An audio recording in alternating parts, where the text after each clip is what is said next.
Fine world of Snowtown in the film programme. So let's remember the good old days. 20 years ago, mobile phones were just an executive toy. Stephen Fry traces the evolution of the mobile phone. If you wanted to make a call when you were out, a red telephone box on the corner of the street would normally do the job. Stephen Fry on the phone. A lot of the pundits said, oh, well, of course, people in Britain will never be seen making phone calls in the street. Starts this Monday afternoon at 1:45 on BBC Radio 4.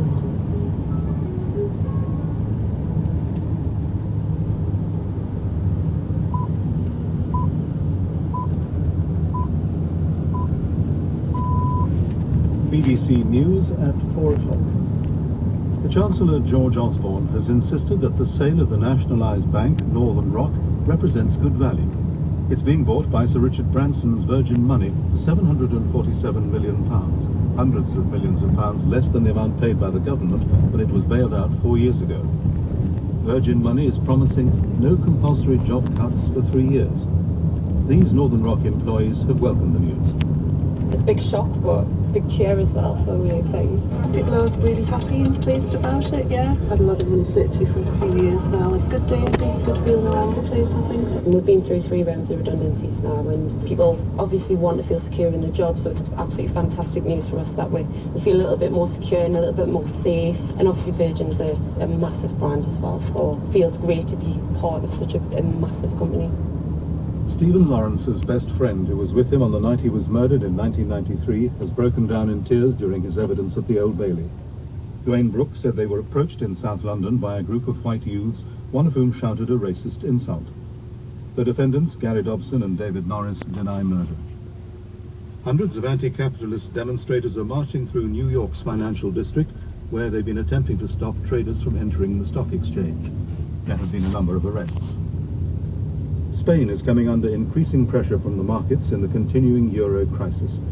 It's paid almost 7% interest in an auction of 10-year government bonds, the highest rate since 1997. A man has been jailed for 4.5 years for dangling a baby from the window of a 12th floor flat in Glasgow. David Kelty, who's 21, was also convicted of a breach of the peace for threatening police officers. Unite has become the latest union to vote in favour of strike action against changes to public sector pensions. The union said the ballot result was resounding, with members supporting the walkout at the end of the month by 3-1.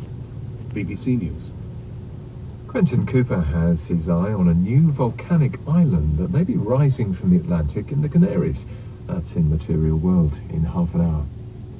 First on BBC Radio 4, it's the film programme with Francine Stock. Hello, 3 strikingly distinctive new films this week, with contrasting subjects and styles. From Australia, Snowtown, a deeply unsettling yet humane account of atrocity, a true story reimagined in the community where, 2 decades earlier, a series of terrible killings took place. Then from a remote house in the Pyrenees comes an irreverent reverie by Britain's most original filmmaker, Andrew Cotting, on the fevered activity and cacophony of still life. And back amidst post-war austerity, the swirling rapture and melodrama of forbidden love turning sour in the deep blue sea. How in the name of reason can you go on loving a man who can give you nothing? Oh, but he does give me something. From time to time. What? Himself. Rachel White and Russell Beale as the judge and his estranged wife in Terence Davies' film of the Rattigan play, The Deep Blue Sea, first performed in 1952. It's the domestic tragedy of Hester, who gives up social position and a husband's devotion for passion for a younger man, a demobbed RAF officer who can never love her back with the same intensity. It's a period piece, Hester's actions having lost the power to shock 21st century audiences. But Terence Davies, whose films combine rapturous style with profound emotion, decided that was where it should stay, anchored firmly in the post-war years. This is an era Davies has portrayed to powerful effect in his semi-autobiographical films like Distant Voices, Still Lives. He's also dealt with a convention-defying heroine before in the Edith Wharton adaptation The House of Mirth.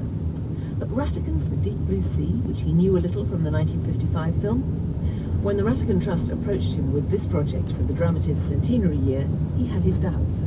At first I wasn't sure.